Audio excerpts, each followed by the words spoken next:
All right, today we're diving into a book that's, well, it's a giant in the financial world. Robert Kiyosaki's Rich Dad, Poor Dad. Seriously, you can love it or you can hate it, but you can't deny that this book didn't just give advice. It totally rewired how millions of people think about money, wealth, and their own future.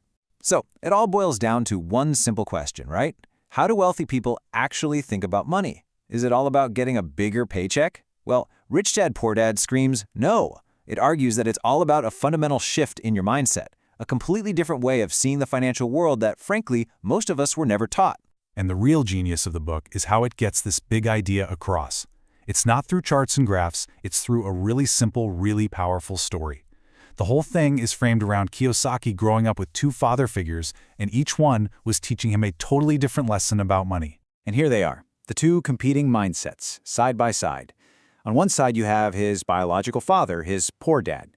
This was a super educated guy, PhD and all, who preached the classic gospel. Get a good education, find a secure job, and get that steady paycheck. But on the other side, you have his rich dad, who never finished college but understood financial freedom and entrepreneurship on a deep level. See, this isn't just a story about two guys. It's a clash of worldviews, the employee versus the investor.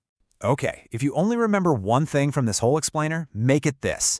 The entire Rich Dad philosophy, the whole shebang, is built on understanding one simple but absolutely profound difference. The difference between an asset and a liability. And this quote from Kiyosaki just nails it. He basically says, look, a huge salary means nothing if your expenses just balloon to match it.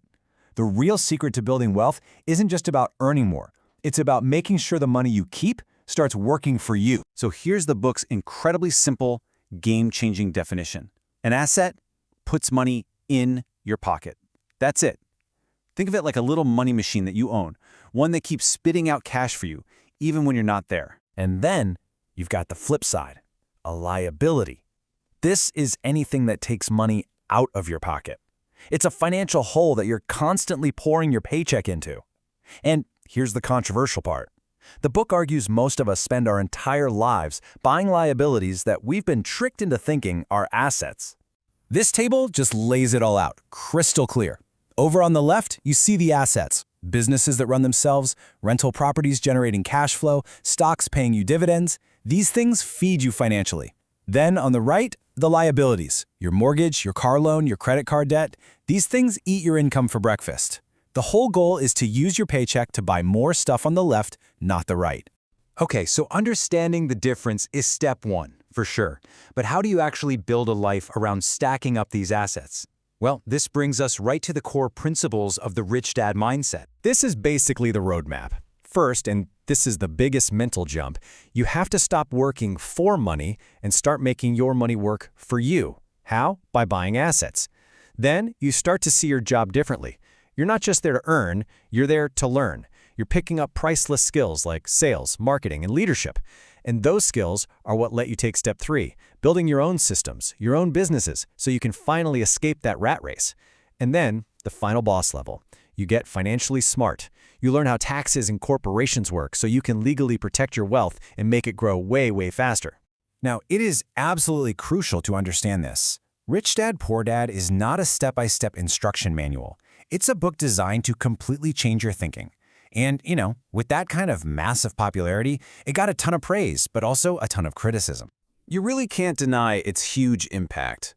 The book's greatest strength is just how simple it is. By using stories instead of complicated formulas, it made the world of finance feel accessible to everybody. It served as this powerful gateway, It's incredibly motivational, and for millions of people, it was the spark that shifted their thinking from being a passive employee to an active investor.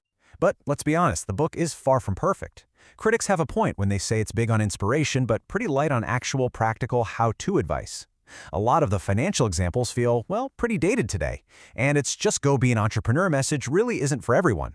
And then, of course, there's the big one. Was Rich Dad even a real person or just a really clever marketing tool? So, when you put it all together, the good, the bad, the controversial, who should actually read this book? Where does it fit in today's much more crowded world of personal finance? Here's the bottom line. Rich Dad, Poor Dad is a foundational text. It's the book you read first. It's perfect for anyone who feels stuck in that traditional get a safe job mindset and needs a bit of a shock to the system. Think of it less like a detailed blueprint and more like the essential spark you need to start thinking in a whole new way. And that really brings us to the one question the book leaves you with, the one that truly matters. I want you to look at your own life, your own finances, and ask yourself this: is your primary goal to earn a paycheck, or is it to build assets? Because according to this book, the answer to that one question will define your entire financial future.